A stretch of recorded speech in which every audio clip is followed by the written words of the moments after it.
تو یہ اتنی شان والے محدث تھے۔ اور دوسرا ان کی زندگی کا واقعہ اس سے بھی عجیب ہے کہ بیمار تھے اور جو قریب طلباء تھے ان کو یہ فیل ہوا کہ حضرت کے بس آخری لمحات ہیں۔ جو بندے بیمار بندے کے قریب ہوں اور وہ محسوس کریں کہ اب آخری لمحات ہیں، میں کی تلقین کیا کریں۔ حدیث مبارکہ میں ہے لقنوا موتاکم، تم اپنے مرنے والے بندے کو تلقین کیا کرو کلمے کی۔ اچھا، اس معاملے میں تھوڑی سی وضاحت بھی ضروری ہے کہ اس موقع پر بہت سارے لوگ بڑی غلطیاں کرتے ہیں۔ سب سے پہلی غلطی تو یہ کرتے ہیں کہ جب ڈاکٹر دیکھتے ہیں نا کہ اب آخری لمحات ہیں اور وائٹل سائن نظر آ رہے ہیں اس کے مرنے کے، تو وہ نشے کا ٹیکہ لگا دیتے ہیں۔ اگر آپ مریض کے قریب ہیں تو ڈاکٹر کو اس وقت نشے کا ٹیکہ مت لگانے دیں۔ وہ کیوں لگاتے ہیں؟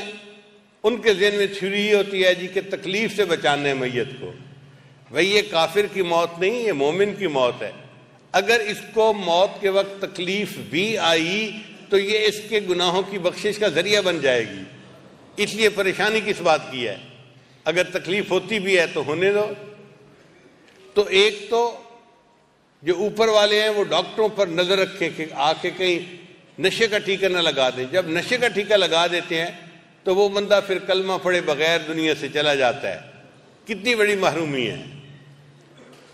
ایک تو اس بات کا خیال رکھیں، اور دوسرا یہ کہ جب لوگ اوپر والے دیکھتے ہیں نا کہ مریض آنکھوں کو بند کر کے چپ کر کے پڑا ہوا ہے تو یہ چھوٹے بچوں کو لے کے آ جاتے ہیں، ابا جی ذرا آنکھیں کھولو نا، دیکھو آپ کے سامنے کون آیا ہے۔ بھئی ساری عمر تو اس نے پہچانا ان کو، اب موت کا وقت ہے، اللہ کو پہچاننے کا وقت ہے، اس کو ڈسٹرب نہ کریں۔ کبھی بیٹی سامنے آتی ہے، کبھی ماں آتی ہے، کبھی بیوی آتی ہے، اچھا بتائیں میں کون ہوں؟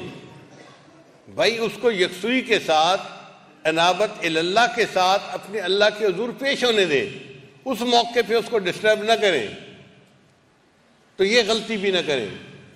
ایسے موقع پہ اگر آپ محسوس کریں کہ یہ بندہ یکسوئی کے ساتھ چپ کر کے پڑا ہے تو بس اللہ سے دعا مانگیں کہ اللہ ایمان کی سلامتی کے ساتھ یہ اس دنیا سے چلے جائیں، اور اس وقت ان کو یہ نہ کہیں کہ یہ پہچانو کون ہے اور یہ پہچانو کون ہے۔ کلمے کی تلقین کیسے کرنی چاہیے؟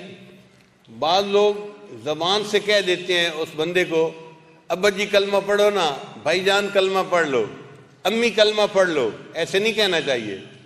معلوم نہیں وہ کس حال میں ہے، اگر اس نے جواب میں سر ہلا دیا انکار میں تو پھر کیا بنے گا؟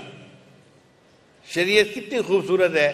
شریعت نے کہا کہ تلقین یہ ہے کہ آپ خود اونچا کلمہ پڑھیں، جب آپ پڑھیں گے تو اس بندے کو یاد آ جائے گا کہ مجھے کلمہ پڑھنا ہے، اس کو تلقین کہتے ہیں۔ تو جو قریب لوگ ہیں وہ خود اونچی آواز سے کلمہ پڑھیں تاکہ اس آواز کو سن کر اس بندے کو یاد آ جائے کہ مجھے بھی کلمہ پڑھنا تھا، اس کو تلقین کہتے ہیں۔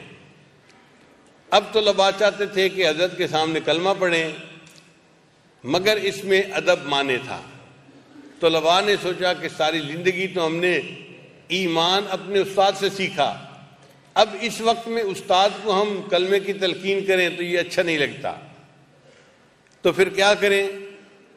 اللہ نے ان کے دل میں ڈالا کہ جس حدیث مبارکہ میں کلمہ کو پڑھنے کا حکم ہے نا، ہم استاد کو وہ سبق سنا دیتے ہیں، ہم سبق سنائیں گے، استاد کو یاد بھی آ جائے گا کہ مجھے کلمہ پڑھنا ہے۔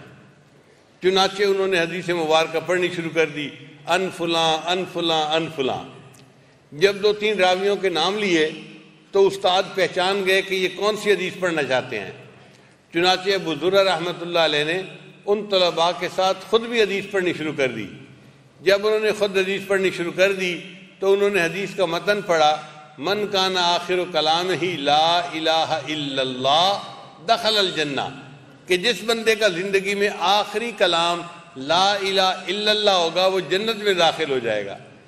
تو کتابوں میں لکھا ہے کہ جب انہوں نے پڑھا نا من کان آخر کلامہ لا الہ الا اللہ، اتنا پڑھنے کے بعد ان کی روح پرواز کر گئی اور وہ پریکٹیکلی جنت کے اندر داخل ہو گئے۔ ایسی خوبصورت موت اللہ ہمیں بھی عطا فرمائے۔